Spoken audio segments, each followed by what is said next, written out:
illallah Muhammadur Rasulullah.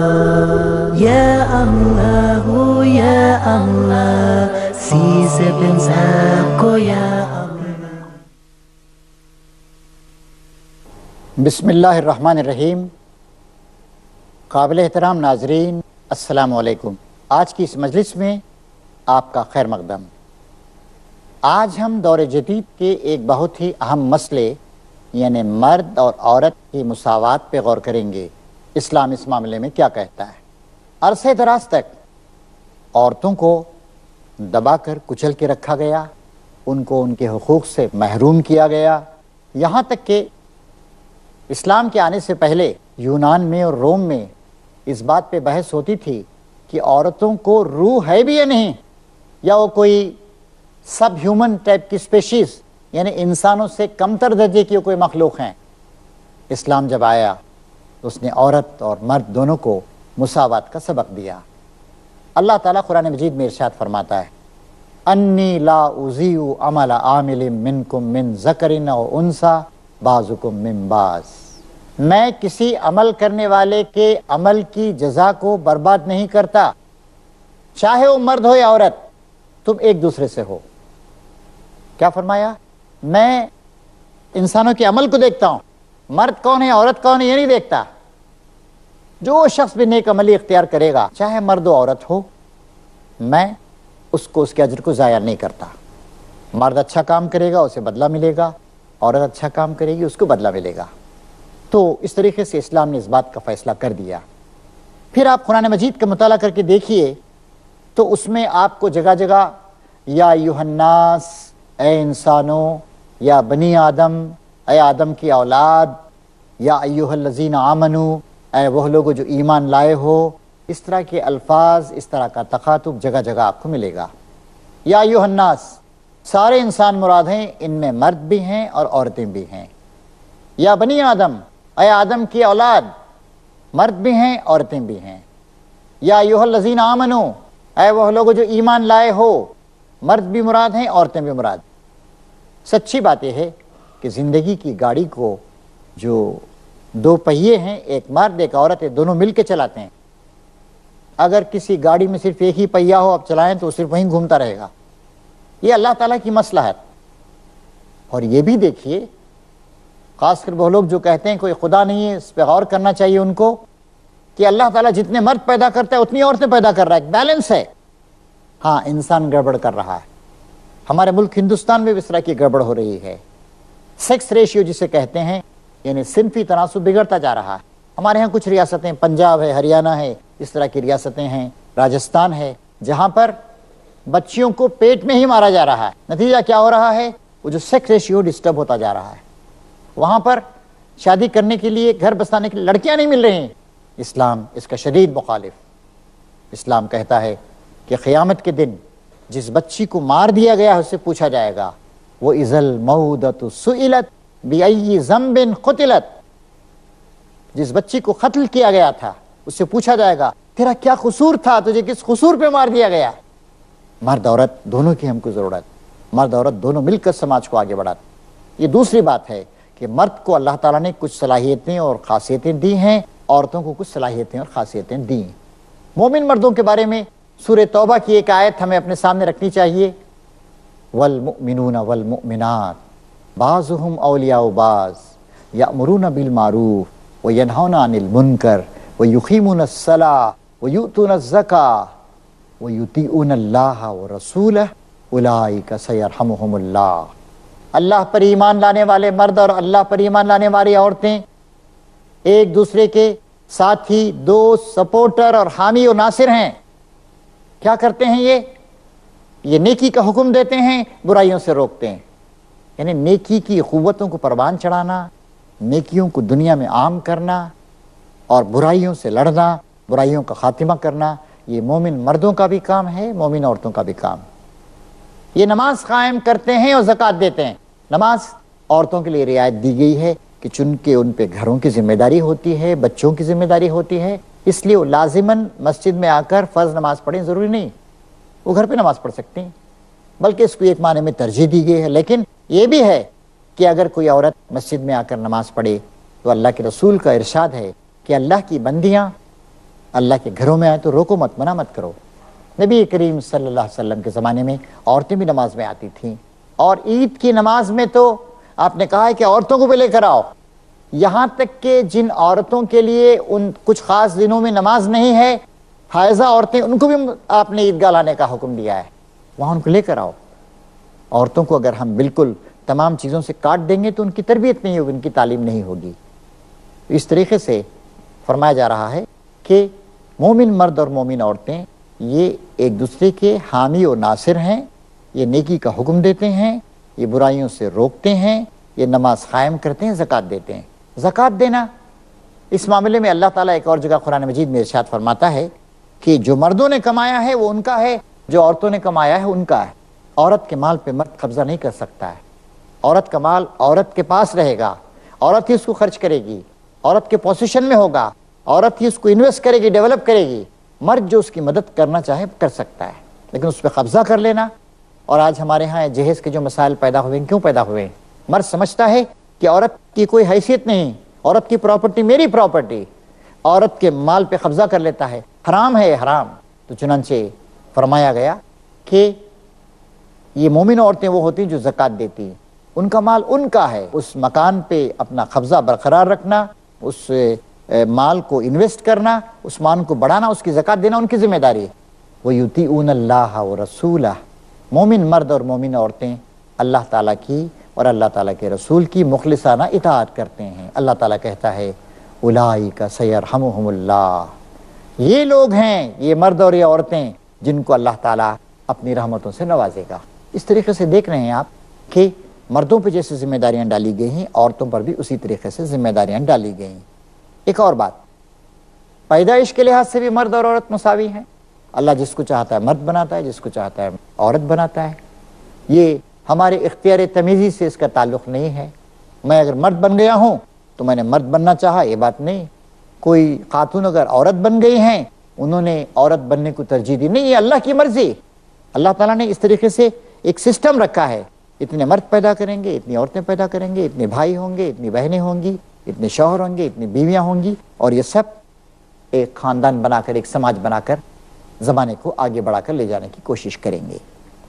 پھر ایک اور بات، عورت کا مرد کا سٹیٹس، اس کا مرتبہ برابر۔ اس معاملے میں ہمارے پاس جو بائبل، اسلام سے پہلے جو تورات اور انجیل کی بگڑی ہوئی تعلیمات تھیں ان کو بائبل میں جمع کر دیا گیا تھا۔ اس میں یہ کہا گیا ہے کہ شیطان جنت میں داخل ہوا، اس نے حضرت حوا کو بہکایا، حضرت حوا نے آدم علیہ السلام کو بہکایا، ان دونوں نے جنت کا ممنوع پھل کھایا اور اس کے بعد ان کو جنت سے نکال دیا گیا۔ اللہ تعالیٰ اس بات کو نہیں مانتا ہے، قرآن میں اس کی تردید کی گئی۔ اللہ تعالیٰ کہتا ہے فَأَزَلَّهُمَا الشَّيْطَانُ، شیطان نے ان دونوں کو بہکایا۔ اس طریقے سے عورت کی پیشانی پر بدنامی کا جو داغ لگا دیا گیا تھا کہ شی از دی ایجنٹ آف سیٹن، وہ شیطان کی ایجنٹ ہے، وہ شیطان کی بات کو مان کر اس نے آدم کو بہکایا، اللہ تعالیٰ نے اس کے دامن سے اس الزام کو دھو دیا اور کہا فَأَزَلَّهُمَا الشَّيْطَانُ، شیطان نے ان دونوں کو بہکایا۔ یہ بہت بڑا احسان ہے اسلام کا۔ اور کہا کہ نہیں، مرد بھی بہکا، عورت بھی بہکی، آدم بھی بہکے، حوا بھی بہکی، لہٰذا ان دونوں کا مشترکہ غلطی۔ دعا بھی دیکھیں اس کے بعد سکھائی گئی، ربنا ظلمنا انفسنا وان لم تغفر لنا وترحمنا لنکونن من الخاسرین، اے ہمارے پروردگار، ہم نے اپنے نفس پہ ظلم کیا اور ہم سے بڑی خطا سرزد ہو گئی، اور اگر تم نے ہم کو معاف نہ کیا، ہم پہ رحم نہ فرمایا، تو ہم سراسر نقصان میں اور گھاٹا اٹھانے والوں میں شامل ہو جائیں گے۔ مرد عورت دونوں مل کے دعا کر رہے ہیں۔ پھر ایک اور بات پہ ذرا سا غور فرمائیے، اللہ تعالیٰ کے قانون کی پابندی کرنے میں مرد عورت دونوں یکساں ہیں۔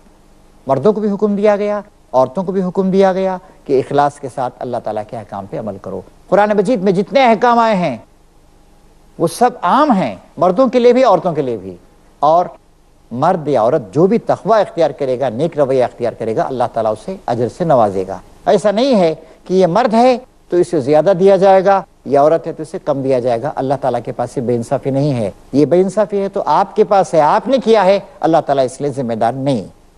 نیکی کو قائم کرنے اور نیکی کے لیے جدوجہد کرنے، برائی کو مٹانے، برائیوں کا خاتمہ کرنے، اس معاملے میں بھی بعضهم اولیاء و بعض، مومن مرد اور عورتیں ایک دوسرے کے ذمہ دار۔ اور آج کے سماج میں عورتوں کو جو حقوق مل رہے ہیں، عرصہ دراز کے بعد عورت کی تقویت، ایمپاورمنٹ آف ویمن کی بات جو کی جا رہی ہے، ضرورت اس بات کی ہے کہ ہم اپنے سماج کو بدلیں اور عورت کا جو حق ہے جو چھین لیا گیا تھا صدیوں تک، وہ اس کو ہم دوبارہ عطا کریں۔ اسلام نے یہ حق دیا تھا، لیکن بعد کے زمانے میں دوسری قوموں کے اثرات سے، اپنی اندرونی کمزوریوں کی وجہ سے ہم نے عورتوں کے بہت سارے حقوق چھین لیے۔ میں کبھی کبھی اپنی تقریروں میں کہتا ہوں، اللہ اور اللہ کے رسول نے بہت سارے اختیارات اور حقوق جو عورتوں کو دیے تھے ہم نے چھین لیے ہیں، ضرورت ہے کہ ریسٹور کیا جائے، دوبارہ ان کو دیا جائے۔ ملکیت کا حق، چنانچہ اللہ تعالیٰ ارشاد فرماتا ہے کہ مردوں نے جو کمایا اس میں ان کا حصہ ہے، عورتوں نے جو کمایا اس میں ان کا حصہ ہے۔ اب ایک سوال یہاں پر یہ اٹھایا جاتا ہے کہ بھائی مرد کو عورت کے مقابلے میں دگنا حصہ دیا جاتا ہے۔ دیکھیے اسلام نے جو سسٹم رکھا ہے اکنامک ڈیولپمنٹ کا، وہ یہ ہے کہ عورت پر گھر کے اندر کی ذمہ داری ڈالی گئی اور مرد پر باہر کی ذمہ داری ڈالی گئی، اور چونکہ عورت باہر جا کر کما نہیں سکتی، یعنی اس کی مینٹلٹی بھی ویسی ہے، اس کی جسمانی ساخت بھی ویسی ہے، پھر عورت ماں بنتی، ایک بچے کو جنم دینا ایک بہت بڑی ذمہ داری کا کام، اسی لیے عورت کے درجے کو یوں بلند کیا گیا کہ ماں کے پاؤں تلے ہے جنت، نبی کریم صلی اللہ علیہ وسلم کی حدیث۔ اور فرمایا گیا ایک بار ایک شخص آیا، پوچھا یا رسول اللہ میں اپنے کس رشتہ دار کے ساتھ سب سے اچھا سلوک کروں؟ رسول اللہ نے فرمایا اپنی ماں کے ساتھ، اس کے بعد یا رسول اللہ اپنی ماں کے ساتھ، اس کے بعد یا رسول اللہ اپنی ماں کے ساتھ، 3 بار فرمایا، اس کے بعد یا رسول اللہ اپنے باپ کے ساتھ۔ چنانچہ اس طریقے سے عورت کا ایک بہت بڑا درجہ ہے۔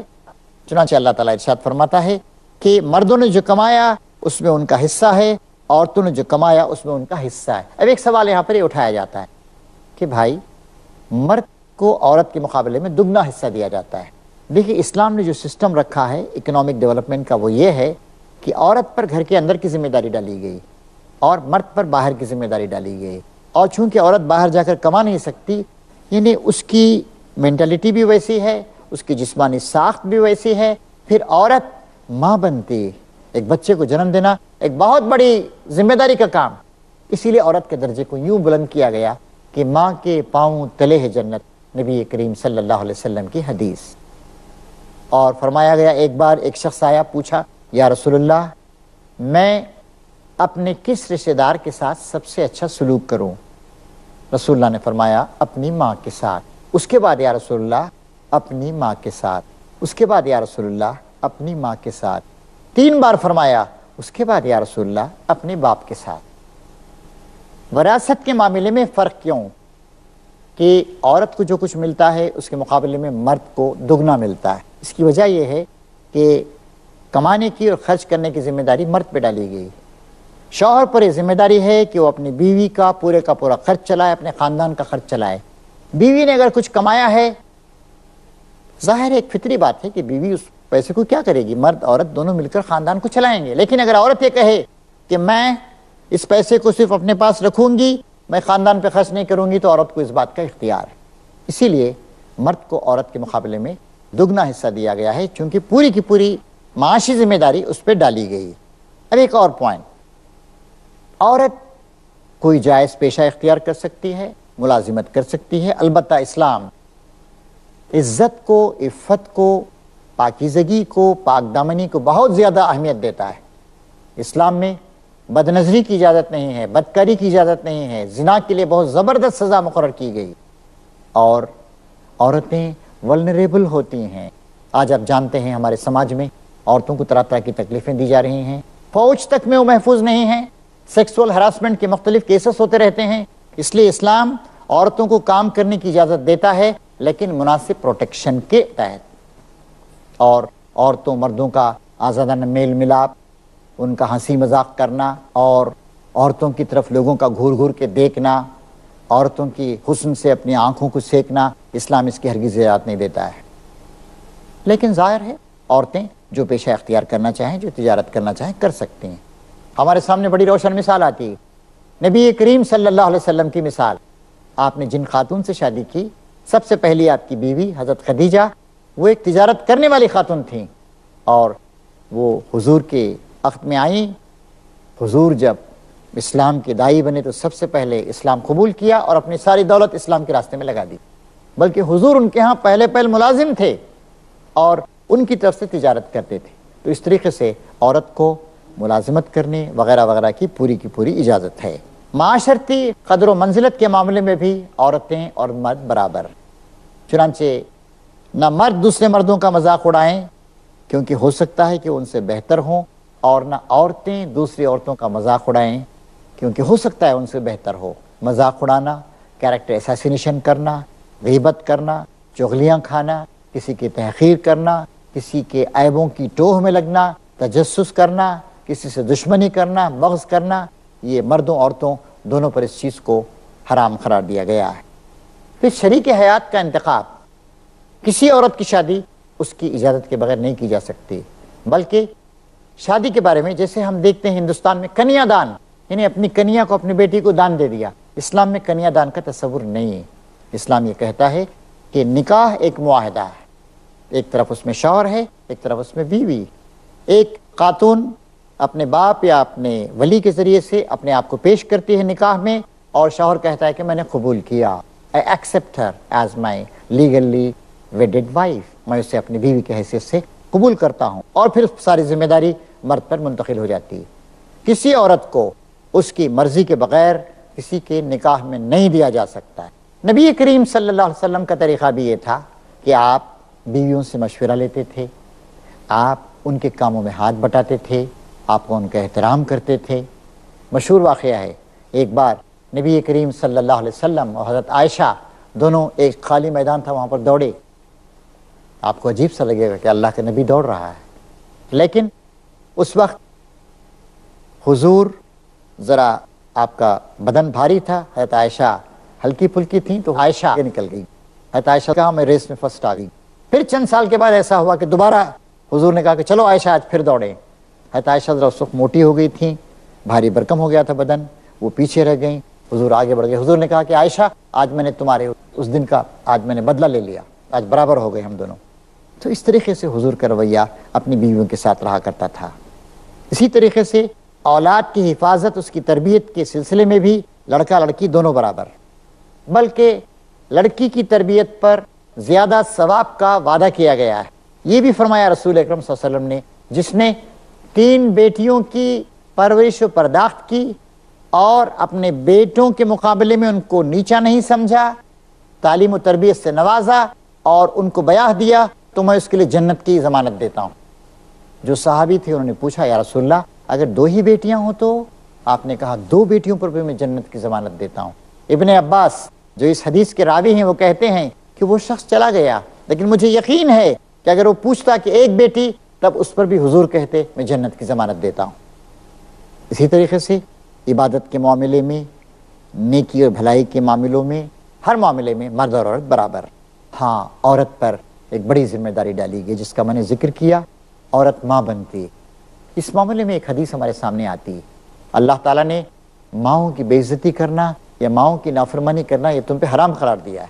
تو اس طریقے سے ماں باپ دونوں کی اہمیت ہے، اور جہاں جہاں احترام کرنے کی بات کہی گئی ہے، وَوَالِدَيْنِ وَبِالْوَالِدَيْنِ احسانا، باپ اور ماں دونوں پر احسان، یہ بات ہمارے سامنے کہی گئی۔ لیکن ظاہر ہے کہ عورت پر آپ بہت زیادہ ذمہ داری ڈالیں گے اور اسے کہیں گے مرد کے ساتھ کمپٹیشن کرو، مشکل ہوگا۔ اولمپک گیمز ہوتے ہیں، دنیا کے 100-200 ممالک اس میں شریک ہوتے ہیں، کیا عورتیں اور مرد دونوں مل کے مقابلہ کرتے ہیں؟ نہیں، مردوں کے جو ایونٹس ہوتے ہیں الگ ہوتے ہیں، عورتیں عورتوں کے ساتھ مقابلہ کرتے ہیں۔ تو اس بات کا بھی ہم کو لحاظ رکھنا چاہیے کہ عورتیں جذباتی لحاظ سے اللہ نے ان کو ایک خاص طریقے سے بنایا ہے، جسمانی لحاظ سے اللہ تعالیٰ نے ان کو خاص صلاحیتیں دی ہیں، اس کا لحاظ رکھتے ہوئے ہم کو ان سے کام لینے کی کوشش کرنی چاہیے۔ بہرحال یہ بات ہمارے سامنے آتی ہے کہ آج کے معاشرے میں، آج کے سماج کو آگے بڑھانے کے سلسلے میں، بچوں کی تعلیم و تربیت کے سلسلے میں مختلف تعلیمی خدمات، سماجی خدمات یا سیاسی خدمات انجام دینے کے سلسلے میں عورتوں کی بھی بڑی ذمہ داری ہے۔ البتہ ان پر سماجی، معاشی اور سیاسی ذمہ داریوں کا اتنا بوجھ نہ ڈال دیا جائے کہ وہ ان کی جو بنیادی فطری ان کی ذمہ داریاں ہیں، یعنی بچوں کو جنم دینے کی ذمہ داری، بچوں کو پالنے پوسنے کی ذمہ داری، بچوں کی تربیت کرنے کی ذمہ داری، اس ذمہ داری سے وہ محروم ہو جائیں، اس ذمہ داری کا حق نہ ادا کریں۔ چنانچہ آج ہم سماج میں دیکھتے ہیں کہ جو بچے ماں باپ کی محبت سے محروم ہیں وہ مس فٹ ہوتے جا رہے ہیں، سماج وہ سائیکالوجیکل مریض ہوتے جا رہے ہیں۔ باپ اور خاص طور سے ماں، اس کی محبت، اس کا پروٹیکشن، یہ بچوں کو حاصل ہونا بہت ضروری ہے، ورنہ سماج بگڑ جائے گا۔ ابھی 2-3 دن پہلے ٹائمز آف انڈیا میں خبر آئی ہے کہ پچھلے سال انگلینڈ میں تقریباً 72 ہزار حمل گرائے گئے ٹین ایجرز کے۔ ٹین ایج کسے کہتے ہیں؟ 13 سے 19 ایئرز تک۔ اور یہ بھی وہاں کل 2-3 دن پہلے ٹائمز آف انڈیا میں خبر آئی ہے، یہ وہاں کے ہیلتھ ڈپارٹمنٹ نے اپنے جو پرائمری ہیلتھ سینٹرز ہیں ان سب سے کہا ہے کہ جو 12-13 سال کی لڑکیاں ہیں ان کو ایسے انجیکشن دیے جائیں کہ اگر بدکاری اور زناکاری بھی وہ کریں تو حاملہ نہ ہونے پائیں۔ کتنی شرمناک صورتحال ہے۔ انگلینڈ جیسے ترقی یافتہ ملک میں 12 اور 13 سال کی لڑکیاں سیکسول ایکٹیویٹیز میں مبتلا ہو رہی ہیں، حاملہ بن رہی ہیں۔ کچھ ڈاکٹروں نے اس کی مخالفت کی ہے اور کہا ہے کہ نہیں، اس طرح کے جو انہیں انجیکشن دیے جائیں گے جس سے وہ حاملہ نہ ہو سکیں تو اس کی وجہ سے ان کا جو گروتھ کے ہارمون سے ان پہ اثر پڑے گا۔ اسی لیے اسلام چاہتا ہے کہ عورت کو پروٹیکشن دیا جائے، اور عورت کو اچھا پروٹیکشن گھر کے اندر ہی ملتا ہے جہاں تک اس کے درجے کا تعلق ہے۔ جو بھی اچھے اعمال کرے گا، جو بھی اللہ تعالیٰ کے راستے میں آگے بڑھے گا، اللہ تعالیٰ اس کے درجے کے لحاظ سے اس کو عظمت عطا فرمائے گا۔ تو اس بات کا لحاظ رکھتے ہوئے عورتوں کے پورے حقوق کا احترام کرنا چاہیے، ان کی عزت کرنی چاہیے، اور انہیں پورا موقع دینا چاہیے کہ وہ سماج کی خدمت انجام دیں۔ ایک اور بات یاد رکھیے، آپ خیر امت ہیں، ساری دنیا کے لوگوں کی خدمت، ان کی ہدایت، ان کو اللہ کے راستے کی طرف لانا، یہ آپ کی ذمہ داری۔ آج کا جو سماج ہے، اس سماج میں صرف مرد اگر کام کریں تبلیغ و اشاعت کا تو کافی نہیں ہے۔ عورتیں 50%، انسانیت کا 50% ہیں، عورتیں امت کا بھی 50% ہیں۔ دنیا میں پاکیزگی پھیلانے کے لیے، تعلیم کو عام کرنے کے لیے، اسلامی انقلاب لانے کے لیے، لوگوں کے مسائل کو حل کرنے کے لیے جہاں مردوں کا کنٹریبیوشن ضروری ہے وہاں عورتوں کا کنٹریبیوشن بھی ضروری ہے۔ تو آئیے آج ہمیں طے کریں کہ ہم عورتوں کو ان کا صحیح حق دیں گے، ان کی مساوی حیثیت کو ہم پہچانیں گے، اور مرد اور عورت یہ دونوں لڑنے والی مخلوقات نہیں ہیں، انکمپیٹیبل نہیں ہیں، ان دونوں کے درمیان کوآپریشن کی ضرورت ہے تاکہ اچھا خاندان بنے، اچھے بچے پیدا ہوں، اچھا سماج بنے، اور دنیا میں انسان ترقی کی راہ پر آگے بڑھتا جائے۔ اے اللہ، ہمیں اس بات کی توفیق عطا فرما کہ ہم تیرے احکام کی روشنی میں مردوں عورتوں سب کا احترام کریں اور ان کے تعاون سے ایک اچھا سماج بنائیں۔ وآخر دعوانا ان الحمد للہ رب العالمین، والسلام